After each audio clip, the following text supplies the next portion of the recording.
ಸಚಿವರು ಹೇಗೆ ಪ್ರವಾಸ ಕೈಗೊಂಡ್ರು ಅಂತ ಪ್ರಶ್ನೆ. ಇಲ್ಲ, ಈಗಾಗಲೇ ನಾನು ಒಂದು ಸಣ್ಣ ಪ್ರಶ್ನೆ ಕೇಳಲಿಕ್ಕೆ ಬಯಸ್ತೀನಿ ನಾರಾಯಣಸ್ವಾಮಿ ಅವರಿಗೆ. ಎಲ್ಲೂ ಕೂಡ ಟಿಪಿ ಹಾಕ್ಲೇಬೇಕಂತ ಕಂಪಲ್ಷನ್ ಇಲ್ಲ.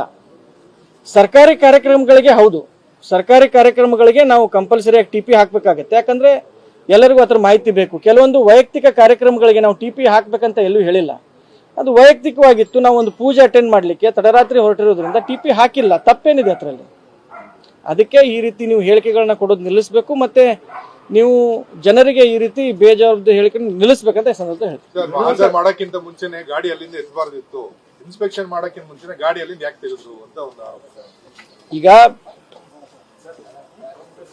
ಆಕ್ಸಿಡೆಂಟ್ ಆದ್ಮೇಲೆ ನಾವು ಆದಷ್ಟು ಬೇಗ ಮಾನ್ಯ ಸಚಿವರನ್ನ ಹಾಸ್ಪಿಟಲ್ ಕರ್ಕೊಂಡು ಹೋಗ್ಬೇಕಂತ ಒಂದು ಅವಸರದಲ್ಲಿದ್ವಿ. ಅಂತ ಒಂದು ಸಂದರ್ಭದಲ್ಲಿ ಈ ವೆಹಿಕಲ್ನ ಮಹಾಜರ ಮಾಡಿಸ್ಬೇಕು, ಕಂಪ್ಲೇಂಟ್ ಕೊಡಬೇಕು, ಪೊಲೀಸರಿಗೆ ತಿಳಿಸ್ಬೇಕು, ಇನ್ನುಳಿದಂತ ಎಲ್ಲರಿಗೂ ತಿಳಿಸ್ಬೇಕಂತ ತಲೆಯಲ್ಲಿ ಬರಲ್ಲ. ನಾವು ಶಾಕಲ್ಲಿದ್ವಿ. ನಾನು ಶಾಕಲ್ಲಿದ್ದೆ. ಇವಾಗ ಅಕ್ಕನಿಗೆ ಬೆನ್ನಿಗೆ ಪೆಟ್ಟು ಬಿದ್ದುಬಿಟ್ಟು ಅವ್ರಿಗೆ ನಿಂದಿರ್ಲಿಕ್ಕೆ ಬರ್ತಾ ಇರಲಿಲ್ಲ. ಜನದ ರೋಡ್ ಮೇಲೆ ಮಲಗಿಸಿದ್ವಿ. ಅವ್ರನ್ನ ಲಿಟ್ರಲಿ ರೋಡ್ ಮೇಲೆ ಟವೆಲ್ ಹಾಸ್ಬಿಟ್ಟು ರೋಡ್ ಮೇಲೆ ಮಲಗಿಸಿದ್ವಿ. ಅಂತ ಒಂದು ಸಂದರ್ಭದಲ್ಲಿ ಮಹಾಜರ್ ಮಾಡಿಸ್ಬೇಕು, ಪೊಲೀಸರಿಗೆ ಇನ್ಫಾರ್ಮೇಶನ್ ಕೊಡಬೇಕು, ಅದು ಇದು ಎಲ್ಲ ತಲೆಯಲ್ಲಿ ಬರಲಿಲ್ಲ. ಅದು ತಪ್ಪೋ ಸರಿನೂ ನನಗೆ ಗೊತ್ತಿಲ್ಲ. ಬಟ್ ನಮ್ಮ ತಲೆಯಲ್ಲಿ ಅದು ಬಂದಿಲ್ಲ. ಬಟ್ ಯಾವುದೂ ಕೂಡ ನಾವು ಬೇಕಂತ ಪರ್ಪಸ್ಫುಲ್ ಆಗಿ ಮಾಡಿಲ್ಲ. ಮಹಾಜರು ಸರ್ ಪೊಲೀಸ್ ಮಾಡೋದು ವಾಹನ ಅಲ್ಲೇ ಬಿಟ್ಟಿದ್ರೆ ಮಹಾಜರ್ ಮಾಡ್ತಿದ್ರು ಅಂತ ಅರ್ಧ ಗಂಟೆಯಲ್ಲಿ ಎತ್ಕೊಂಡು ಹೋಗಿದ್ದಾರೆ ಅನ್ನೋಂಥದ್ದು ಆರೋಪ. ಆ ರೀತಿ ಏನೂ ಆಗಿಲ್ಲ. ನೀವು ಕಿತ್ತೂರು ಸರ್ಕಲ್ ಇನ್ಸ್ಪೆಕ್ಟರ್ಗೆ ಫೋನ್ ಮಾಡಿ ಇನ್ಫಾರ್ಮೇಶನ್ ಯಾರು ಕೊಟ್ಟಿದ್ದು ಅಂತ ಕೇಳಿ. ನನ್ನ ಮೊಬೈಲ್ನಿಂದ ನಾನೇ ಸರ್ಕಲ್ ಇನ್ಸ್ಪೆಕ್ಟರ್ಗೆ ಫೋನ್ ಮಾಡಿಬಿಟ್ಟು ಈ ರೀತಿ ಆಕ್ಸಿಡೆಂಟ್ ಆಗಿದೆ, ಈ ರೀತಿ ಸ್ಥಳ ಇದೆ, ಈ ರೀತಿ ಪೆಟ್ಟಾಗಿದೆ, ಅವ್ರನ್ನ ನಾನು ಪ್ರೈವೇಟ್ ವೆಹಿಕಲ್ ನಲ್ಲಿ ಹಾಸ್ಪಿಟಲ್ಗೆ ಶಿಫ್ಟ್ ಮಾಡ್ತಾ ಇದ್ದೀನಿ, ನೀವು ಸ್ಥಳಕ್ಕೆ ಹೋಗ್ಬಿಟ್ಟು ಎಲ್ಲ ಇನ್ಸ್ಪೆಕ್ಷನ್ ಮಾಡ್ಕೊಳ್ಳಿ ಅಂತ ಫೋನ್ ಮಾಡಿದ್ದೆ ನಾನು. ನೀವು ಬೇಕಾದ್ರೆ ಕಿತ್ತೂರು ಸರ್ಕಲ್ ಇನ್ಸ್ಪೆಕ್ಟರ್ಗೆ ಫೋನ್ ಮಾಡ್ಬಿಟ್ಟು ಕೇಳಿ. ನನ್ನ ಮೊಬೈಲ್ ಕಾಲ್ ರೆಕಾರ್ಡ್ಸ್ ನಿಮ್ಗೆ ಕೊಡ್ತೀನಿ. ನಾನೇ ಫೋನ್ ಮಾಡಿ ಹೇಳಿದ್ದು. ನಾವೇನಕ್ಕೆ ನಾನೇ ಫೋನ್ ಮಾಡ್ಬಿಟ್ಟು ನಾವು ಹೇಗೆ ಮರೆ ಮಾಚಲಿಕ್ಕೆ ಬರುತ್ತೆ? ಈಗ ವೆಹಿಕಲ್ ಆಕ್ಸಿಡೆಂಟ್ ಇನ್ವಾಲ್ವ್ ಆಗಿದ್ರೆ ಅಲ್ಲಿ ಮಾಜರ್ ಮಾಡ್ತಾರೆ, ಇಲ್ಲ ತೆಗೆದು ಪೊಲೀಸ್ ಸ್ಟೇಷನ್ ಗಾಡಿ. ಅದೇ ಸರ್ ಹೇಳ್ದೆ ಅಲ್ಲ ಸರ್, ಇವಾಗ ಆಕ್ಸಿಡೆಂಟ್ ಆಗ್ಬಿಟ್ಟು ಶಾಕ್ ಅಲ್ಲಿ ಪ್ರೊಸೀಜರ್ ಎಲ್ಲ ತಲೆಗೆ ಬರಲ್ಲ. ಇದು ಸುಮ್ಮನೆ ಆಗಿರೋದು. ಅಂದ್ರೆ ನಾವು ಬೇಕಂತ ಏನು ಮಾಡಿಲ್ಲ. ಆಕ್ಸಿಡೆಂಟ್ ಆಗಿದೆ, ಅಲ್ಲಿ ಅಕ್ಕಪಕ್ಕ ಇದ್ದವರು ಕೋಚ್ ಏನ್ ತರಿಸಿದ್ದಾರೆ, ಗಾಡಿನ ಶೋರೂಮ್ ಕಳಿಸಿದ್ದಾರೆ. ಅವ್ರಿಗೂ ಅಷ್ಟು ತಲೆಗೆ ಬಂದಿಲ್ಲ. ಯಾವ್ದು ಬೇಕಂತ ಏನ್ ಮಾಡಿಲ್ಲ.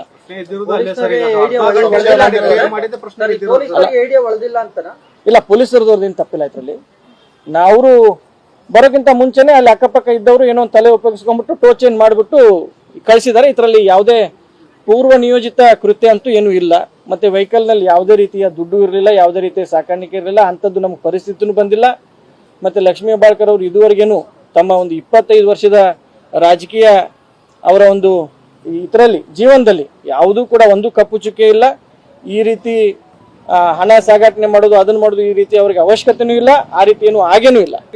ಅವರು ಸಚಿವರು ಹೇಗೆ ಪ್ರವಾಸ ಕೈಗೊಂಡ್ರು ಅಂತ ಪ್ರಶ್ನೆ. ಇಲ್ಲ, ಈಗಾಗಲೇ ನಾನು ಒಂದು ಸಣ್ಣ ಪ್ರಶ್ನೆ ಕೇಳಲಿಕ್ಕೆ ಬಯಸ್ತೀನಿ ನಾರಾಯಣಸ್ವಾಮಿ ಅವರಿಗೆ. ಎಲ್ಲೂ ಕೂಡ ಟಿಪಿ ಹಾಕ್ಲೇಬೇಕಂತ ಕಂಪಲ್ಷನ್ ಇಲ್ಲ.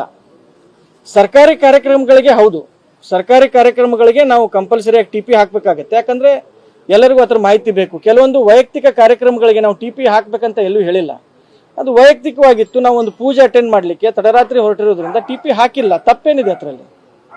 ಅದಕ್ಕೆ ಈ ರೀತಿ ನೀವು ಹೇಳಿಕೆಗಳನ್ನ ಕೊಡೋದು ನಿಲ್ಲಿಸಬೇಕು. ಮತ್ತೆ ನೀವು ಜನರಿಗೆ ಈ ರೀತಿ ಬೇಜವಾಬ್ದಾರಿ ಹೇಳಿಕೆ ನಿಲ್ಲಿಸಬೇಕಂತ ಸಂದರ್ಭ ಹೇಳ್ತೀವಿ. ಮಾಡಕ್ಕಿಂತ ಮುಂಚೆನೆ ಗಾಡಿ ಅಲ್ಲಿಂದ ಎತ್ತಬಾರ್ದಿತ್ತು.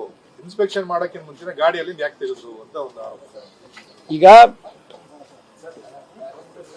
ಆಕ್ಸಿಡೆಂಟ್ ಆದ್ಮೇಲೆ ನಾವು ಆದಷ್ಟು ಬೇಗ ಮಾನ್ಯ ಸಚಿವರನ್ನ ಹಾಸ್ಪಿಟಲ್ ಕರ್ಕೊಂಡು ಹೋಗ್ಬೇಕಂತ ಒಂದು ಅವಸರದಲ್ಲಿದ್ವಿ. ಅಂತ ಒಂದು ಸಂದರ್ಭದಲ್ಲಿ ಈ ವೆಹಿಕಲ್ನ ಮಹಾಜರ ಮಾಡಿಸ್ಬೇಕು, ಕಂಪ್ಲೇಂಟ್ ಕೊಡಬೇಕು, ಪೊಲೀಸರಿಗೆ ತಿಳಿಸ್ಬೇಕು, ಇನ್ನುಳಿದಂತ ಎಲ್ಲರಿಗೂ ತಿಳಿಸ್ಬೇಕಂತ ತಲೆಯಲ್ಲಿ ಬರಲ್ಲ. ನಾವು ಶಾಕಲ್ಲಿದ್ವಿ. ನಾನು ಶಾಕಲ್ಲಿದ್ದೆ. ಇವಾಗ ಅಕ್ಕನಿಗೆ ಬೆನ್ನಿಗೆ ಪೆಟ್ಟು ಬಿದ್ದುಬಿಟ್ಟು ಅವ್ರಿಗೆ ನಿಂದಿರ್ಲಿಕ್ಕೆ ಬರ್ತಾ ಇರಲಿಲ್ಲ. ಜನದ ರೋಡ್ ಮೇಲೆ ಮಲಗಿಸಿದ್ವಿ. ಅವ್ರನ್ನ ಲಿಟ್ರಲಿ ರೋಡ್ ಮೇಲೆ ಟವೆಲ್ ಹಾಸ್ಬಿಟ್ಟು ರೋಡ್ ಮೇಲೆ ಮಲಗಿಸಿದ್ವಿ. ಅಂತ ಒಂದು ಸಂದರ್ಭದಲ್ಲಿ ಮಹಾಜರ್ ಮಾಡಿಸ್ಬೇಕು, ಪೊಲೀಸರಿಗೆ ಇನ್ಫಾರ್ಮೇಶನ್ ಕೊಡಬೇಕು, ಅದು ಇದು ಎಲ್ಲ ತಲೆಯಲ್ಲಿ ಬರಲಿಲ್ಲ. ಅದು ತಪ್ಪೋ ಸರಿನೂ ನನಗೆ ಗೊತ್ತಿಲ್ಲ. ಬಟ್ ನಮ್ಮ ತಲೆಯಲ್ಲಿ ಅದು ಬಂದಿಲ್ಲ. ಬಟ್ ಯಾವುದೂ ಕೂಡ ನಾವು ಬೇಕಂತ ಪರ್ಪಸ್ಫುಲ್ ಆಗಿ ಮಾಡಿಲ್ಲ. ಅಲ್ಲ ಮಹಾಜರು ಸರ್ ಪೊಲೀಸ್ ಮಾಡೋದು ವಾಹನ ಅಲ್ಲೇ ಬಿಟ್ಟಿದ್ರೆ ಮಹಾಜರ್ ಮಾಡ್ತಿದ್ರು ಅಂತ ಅರ್ಧ ಗಂಟೆಯಲ್ಲಿ ಎತ್ಕೊಂಡು ಹೋಗಿದ್ದಾರೆ ಅನ್ನೋಂಥದ್ದು ಆರೋಪ ಅವ್ರದ್ದು. ಆ ರೀತಿ ಏನೂ ಆಗಿಲ್ಲ. ನೀವು ಕಿತ್ತೂರು ಸರ್ಕಲ್ ಇನ್ಸ್ಪೆಕ್ಟರ್ಗೆ ಫೋನ್ ಮಾಡಿ ಇನ್ಫಾರ್ಮೇಶನ್ ಯಾರು ಕೊಟ್ಟಿದ್ದು ಅಂತ ಕೇಳಿ. ನನ್ನ ಮೊಬೈಲ್ನಿಂದ ನಾನೇ ಸರ್ಕಲ್ ಇನ್ಸ್ಪೆಕ್ಟರ್ಗೆ ಫೋನ್ ಮಾಡಿಬಿಟ್ಟು ಈ ರೀತಿ ಆಕ್ಸಿಡೆಂಟ್ ಆಗಿದೆ, ಈ ರೀತಿ ಸ್ಥಳ ಇದೆ, ಈ ರೀತಿ ಪೆಟ್ಟಾಗಿದೆ, ಅವ್ರನ್ನ ನಾನು ಪ್ರೈವೇಟ್ ವೆಹಿಕಲ್ ನಲ್ಲಿ ಹಾಸ್ಪಿಟಲ್ಗೆ ಶಿಫ್ಟ್ ಮಾಡ್ತಾ ಇದ್ದೀನಿ, ನೀವು ಸ್ಥಳಕ್ಕೆ ಹೋಗ್ಬಿಟ್ಟು ಎಲ್ಲ ಇನ್ಸ್ಪೆಕ್ಷನ್ ಮಾಡ್ಕೊಳ್ಳಿ ಅಂತ ಫೋನ್ ಮಾಡಿದ್ದೆ ನಾನು. ನೀವು ಬೇಕಾದ್ರೆ ಕಿತ್ತೂರು ಸರ್ಕಲ್ ಇನ್ಸ್ಪೆಕ್ಟರ್ಗೆ ಫೋನ್ ಮಾಡ್ಬಿಟ್ಟು ಕೇಳಿ. ನನ್ನ ಮೊಬೈಲ್ ಕಾಲ್ ರೆಕಾರ್ಡ್ಸ್ ನಿಮ್ಗೆ ಕೊಡ್ತೀನಿ. ನಾನೇ ಫೋನ್ ಮಾಡಿ ಹೇಳಿದ್ದು. ನಾವೇನಕ್ಕೆ ನಾನೇ ಫೋನ್ ಮಾಡ್ಬಿಟ್ಟು ನಾವು ಹೇಗೆ ಮರೆ ಮಾಚಲಿಕ್ಕೆ ಬರುತ್ತೆ? ಪ್ರೊಸೀಜರಲ್ ಅಲ್ಲಿ ಈಗ ವೆಹಿಕಲ್ ಆಕ್ಸಿಡೆಂಟ್ ಇನ್ವಾಲ್ವ್ ಆಗಿದ್ರೆ ಅಲ್ಲಿ ಮಾಜರ್ ಮಾಡ್ತಾರೆ, ಇಲ್ಲ ತೆಗೆದು ಪೊಲೀಸ್ ಸ್ಟೇಷನ್ ಹತ್ರ ಗಾಡಿ. ಅದೇ ಸರ್ ಹೇಳ್ದೆ ಅಲ್ಲ ಸರ್, ಇವಾಗ ಆಕ್ಸಿಡೆಂಟ್ ಆಗ್ಬಿಟ್ಟು ಶಾಕ್ ಅಲ್ಲಿ ಪ್ರೊಸೀಜರ್ ಎಲ್ಲ ತಲೆಗೆ ಬರಲ್ಲ. ಇದು ಸುಮ್ಮನೆ ಆಗಿರೋದು, ಅಂದ್ರೆ ನಾವು ಬೇಕಂತ ಏನು ಮಾಡಿಲ್ಲ. ಆಕ್ಸಿಡೆಂಟ್ ಆಗಿದೆ, ಅಲ್ಲಿ ಅಕ್ಕಪಕ್ಕ ಇದ್ದವರು ಕೋಚ್ ಏನ್ ತರಿಸಿದ್ದಾರೆ, ಗಾಡಿನ ಶೋರೂಮ್ ಕಳ್ಸಿದ್ದಾರೆ, ಅವ್ರಿಗೂ ಅಷ್ಟು ತಲೆಗೆ ಬಂದಿಲ್ಲ. ಯಾವ್ದು ಬೇಕಂತ ಏನ್ ಮಾಡಿಲ್ಲ.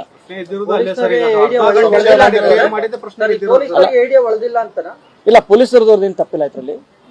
ಅವರು ಬರೋಕ್ಕಿಂತ ಮುಂಚೆನೆ ಅಲ್ಲಿ ಅಕ್ಕಪಕ್ಕ ಇದ್ದವರು ಏನೋ ಒಂದು ತಲೆ ಉಪಯೋಗಿಸ್ಕೊಂಡ್ಬಿಟ್ಟು ಟೋ ಚೇಂಜ್ ಮಾಡಿಬಿಟ್ಟು ಕಳಿಸಿದ್ದಾರೆ. ಇದರಲ್ಲಿ ಯಾವುದೇ ಪೂರ್ವ ನಿಯೋಜಿತ ಕೃತ್ಯ ಅಂತೂ ಏನೂ ಇಲ್ಲ.